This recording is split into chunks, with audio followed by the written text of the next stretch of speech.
আজ বিশ্বকবি রবীন্দ্রনাথ ঠাকুরের ১৬৩তম জন্মজয়ন্তী। বুধবার গোটা দেশের পাশাপাশি ত্রিপুরায়ও যথাযোগ্য মর্যাদায় পালন করা হয় এই দিনটি। এদিন ত্রিপুরার প্রদেশ যুব কংগ্রেস ও এনএসইউআই এর উদ্যোগে বিশ্বকবিকে বিভিন্ন কর্মসূচির মাধ্যমে শ্রদ্ধা জানানো হয়। মূল অনুষ্ঠানটি হয় আগরতলা কংগ্রেস ভবন প্রাঙ্গণে। সেখানে বিশ্বকবির প্রতিকৃতিতে পুষ্পার্ঘ্য দিয়ে শ্রদ্ধা নিবেদন করেন প্রদেশ কংগ্রেস সভাপতি আশিস কুমার সাহা সহ যুব কংগ্রেস এবং এনএসইউআই এর কর্মীরা। জন্মদিন আজকের দিনটি কিভাবে পালন করছে? ১৬৩তম জন্মজয়ন্তী বিশ্বগুরু কবি রবীন্দ্রনাথ ঠাকুরের এই জন্মজয়ন্তীতে ত্রিপুরা প্রদেশ যুব কংগ্রেস এবং প্রদেশ এনএসইউআই এর পক্ষ থেকে এই দিনটি যথাযোগ্য মর্যাদায় প্রদেশ কংগ্রেসের প্রধান কার্যালয়ে অনুষ্ঠিত হচ্ছে।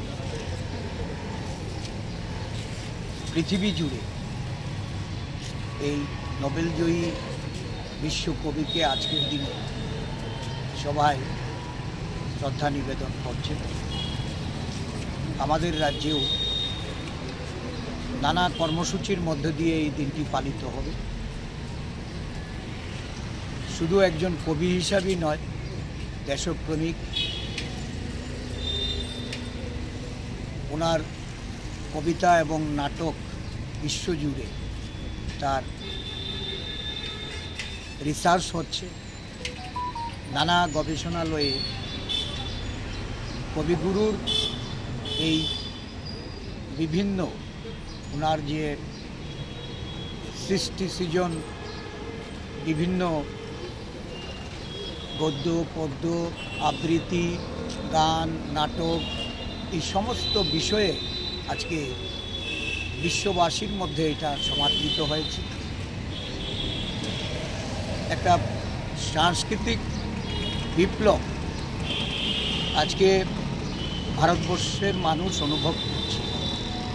অপসংস্কৃতি যেভাবে আমাদের দেশকে গ্রাস করছে, যুব সমাজের যে অবক্ষয়, এর থেকে পরিত্রাণ পেতে রবীন্দ্রনাথ ঠাকুর অত্যন্ত প্রাসঙ্গিক। বর্তমান যুব সমাজের কাছে রবীন্দ্রনাথের আদর্শকে তুলে ধরে ওনার যে সাংস্কৃতিক বিভিন্ন কর্মসূচি, এই কর্মসূচি আরও প্রসার ঘটানো, এটা অত্যন্ত প্রয়োজন।